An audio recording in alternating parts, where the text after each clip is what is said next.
बच्चों, आज आगे के चैप्टर अगला भाग में हम आज समझेंगे। वो है हमारे भारत की कृषि की उपलब्धि। स्वतंत्रता के बाद में हमारे भारतीय कृषि में किस प्रकार से उपलब्धियां प्राप्त हुई है, उन उपलब्धियों को आज पढ़ेंगे और उसको समझेंगे। तो चलिए देखते हैं आज भारतीय कृषि ने क्या क्या उपलब्धियां प्राप्त की है। उसके अंतर्गत देखते हैं, सबसे पहला जो है वो है भूमि का विस्तार। भारत स्वतंत्र हुआ और स्वतंत्रता के बाद लगातार भूमि में सुधार होता गया और घास भूमि या बंजर भूमि या वृक्षों की कटाई, इन सब में सुधार कार्य करके भूमि का निरंतर विस्तार होता गया। उस भूमि को कृषि योग्य भूमि के रूप में बदल दिया गया। उस पर धीरे धीरे परिवर्तन होता गया और देखा जा रहा है कि कृषि जो भूमि है वो विस्तृत रूप ले लिया है। भारत का जो बहुत बड़ा जो भाग है वहाँ पर कृषि कार्य की जाती है। विभिन्न प्रकार के फसलों का उत्पादन वहाँ पर किया जाता है। तो कृषि भूमि का विस्तार यहाँ पर आप लोग देख रहे हैं कि 1950-51 में 119 मिलियन हेक्टेयर भूमि थी। उन भूमि पर कृषि कार्य किया जाता था, लेकिन वही 60 वर्षों में बढ़ते बढ़ते आज देखा जा रहा है तो 2010-11 में 142 मिलियन हेक्टेयर पहुंच गई है। बढ़ती हुई जनसंख्या के लिए खाद्यान्न, दलहन तिलहन का उत्पादन और उनको रोजगार कृषि से प्राप्त होती है।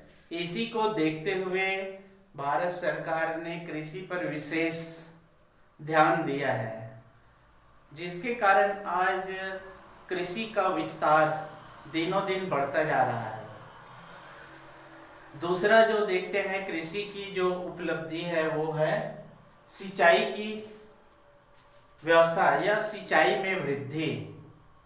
विगत 60 वर्षों से आज देखा जा रहा है तो लगातार सिंचाई की व्यवस्था, चाहे वो बांध के निर्माण से नहरों का निकाला जाना या ट्यूबवेल के माध्यम से हो या तालाब के माध्यम से, किसी न किसी माध्यम से आज सिंचाई की व्यवस्था हमारे भारतीय कृषि के लिए की गई है। प्राचीन समय में जो सिंचाई की व्यवस्था थी वो मानसून पर आधारित थी। मानसूनी वर्षा अनिश्चित, अनियमित इस प्रकार से होने के कारण भारतीय कृषि जो है वो प्रभावित हो जाती थी। पूरा जो कृषि का जो भरोसा वो मानसूनी वर्षा पर ही निर्भर था। आज भी मानसूनी वर्षा पर निर्भर है, लेकिन आज सिंचाई की पर्याप्त व्यवस्था हो जाने के कारण आज एक फसल से कई प्रकार की फसलों का उत्पादन आज किया जा रहा है, जिससे कृषक आत्मनिर्भर हो गए हैं। तो सिंचाई की व्यवस्था लगातार बढ़ती जा रही है और यहाँ पर आंकड़े देखते हैं, वो है 1950-51 में 21 मिलियन हेक्टेयर भूमि सिंचित थी, जो बढ़ते बढ़ते 2010-11 में 64 मिलियन हेक्टेयर तक के पहुंच गई है।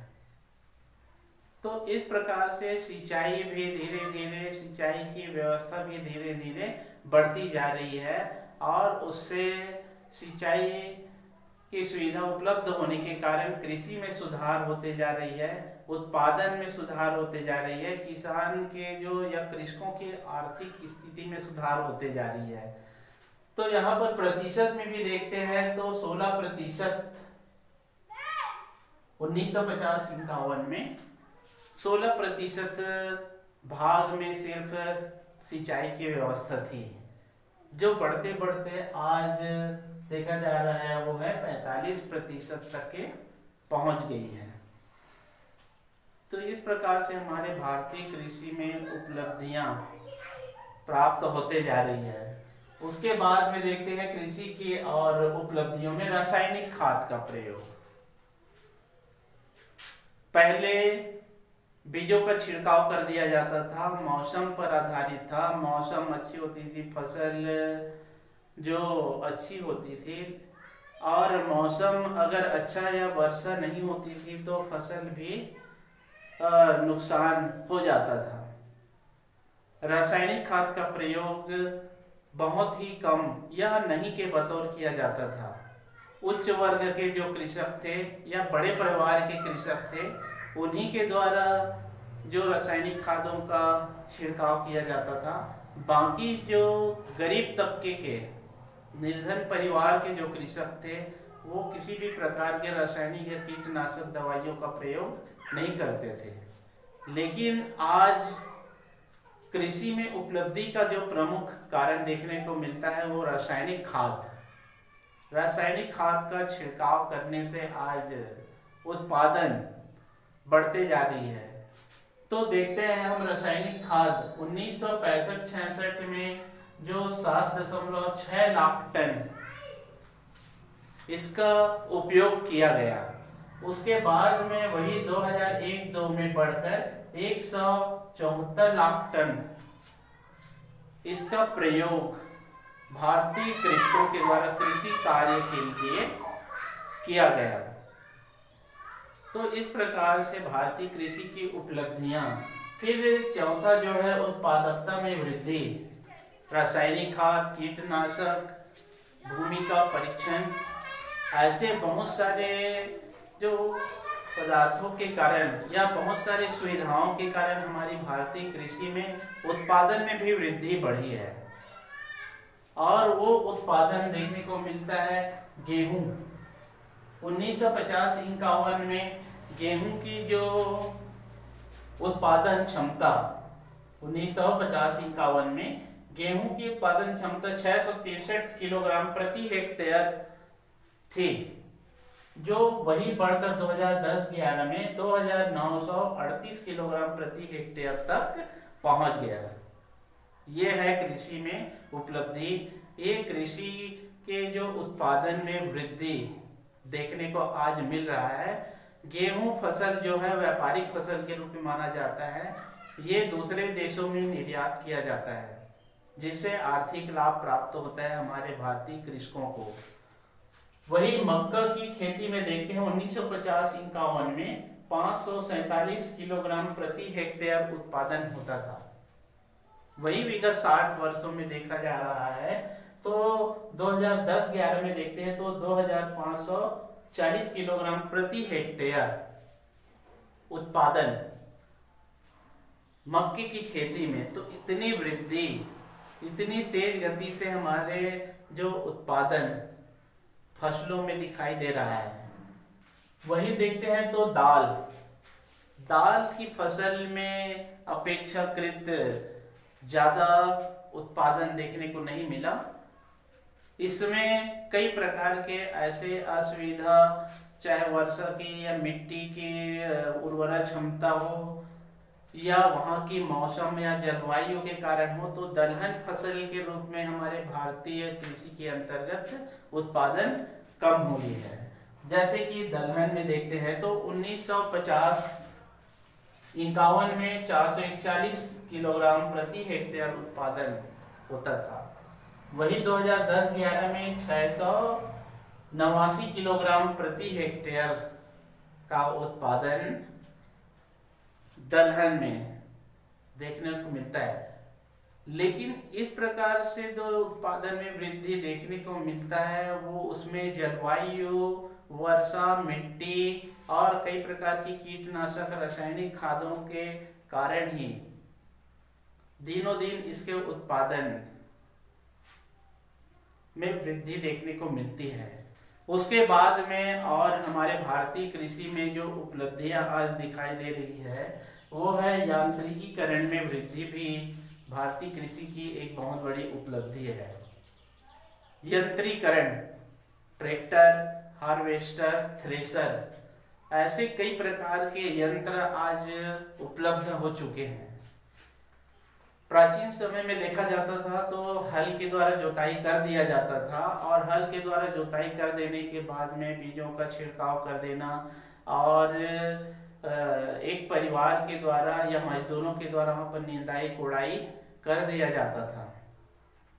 लेकिन आज विभिन्न प्रकार के यंत्र आज उपलब्ध हो गए हैं। रोपाई के लिए यंत्र, कटाई के लिए यंत्र, मिजाई के लिए यंत्र, इस प्रकार से बहुत सारे यंत्रों के कारण भी आज तेज गति से बड़ी क्षेत्र फल में आज कृषि कार्य किया जा रहा है। तो इस प्रकार से भारतीय कृषि में निरंतर जो वृद्धि हो रही है, क्योंकि भारत एक बड़े जनसंख्या वाला देश है और उस जनसंख्या वाला देश के लिए खाद्यान्न की उपलब्धता बहुत बड़ा मायने रखता है। उनको खाद्यान्न की आवश्यकता पड़ती है, इसलिए कृषि को बढ़ावा देना भारत सरकार के लिए अनिवार्य हो गया है। तो इस प्रकार से हमारे भारतीय कृषि आज प्राचीन समय से लेकर आज तक धीरे धीरे कई प्रकार के फसलों का उत्पादन, वर्ष में कई प्रकार के फसल का उत्पादन करके कृषकों को आर्थिक लाभ प्रदान कर रही है और उनकी गरीबी को दूर करने का प्रयास कर रही है। तो इस प्रकार से आज हमने भारतीय कृषि की उपलब्धि के बारे में आज समझे हैं। अगला जो कृषि से संबंधित चैप्टर अगले भाग में फिर से समझेंगे। धन्यवाद।